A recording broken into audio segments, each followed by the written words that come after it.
സംസ്ഥാനത്ത് പുതിയ സർക്കാർ അധികാരത്തിലെത്തിയിട്ടും കായിക ഭവന്റെ നിർമ്മാണം ഇഴഞ്ഞു നീങ്ങുന്നു. 3 വർഷത്തിന് മുൻപ് നിർമ്മാണം ആരംഭിച്ച കെട്ടിടത്തിന്റെ 50% ജോലികൾ പോലും പൂർത്തിയായിട്ടില്ല. ഇടതുപക്ഷ സർക്കാർ നിയമസഭാ തെരഞ്ഞെടുപ്പിന് മുമ്പ് നടത്തിയ തട്ടിക്കൂട്ട് ഉദ്ഘാടനം വിവാദമായിരുന്നു. കഴിഞ്ഞ സർക്കാരിന്റെ ഭരണ നേട്ടങ്ങളെന്ന് വീമ്പു പറച്ചിൽ നടത്തി നിർമ്മാണ പദ്ധതികളിൽ ഒന്നാണ് തിരുവനന്തപുരം നഗരത്തിലെ സെക്രട്ടേറിയറ്റിന് താഴെയുള്ള വാൻഡ്രോസ് ജംഗ്ഷനിലെ പണി പൂർത്തിയാകാത്ത കായിക ഭവനത്തിന്റെ പുതിയ ബഹുനില കെട്ടിടം.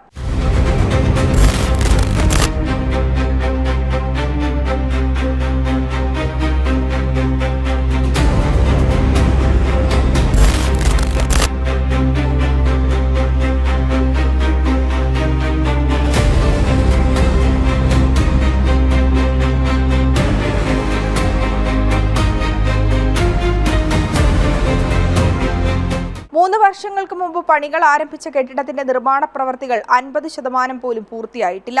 39 സെന്റ് ഭൂമിയിൽ 46,000 ചതുരശ്രടി വിസ്തീർണമുള്ള 8 നില കെട്ടിട പദ്ധതിയാണെങ്കിലും 3 നിലയുടെ നിർമ്മാണം മാത്രമാണ് ഇതുവരെ നടന്നത്. നിയമസഭാ തിരഞ്ഞെടുപ്പിന് മുമ്പ് ഇടതുപക്ഷ സർക്കാർ കൊട്ടിയാഘോഷിച്ച് ഉദ്ഘാടനം നടത്തിയെങ്കിലും പണി പൂർത്തിയാകാത്ത കായിക ഭവന്റെ ഉദ്ഘാടന പരിപാടി വിവാദമായിരുന്നു.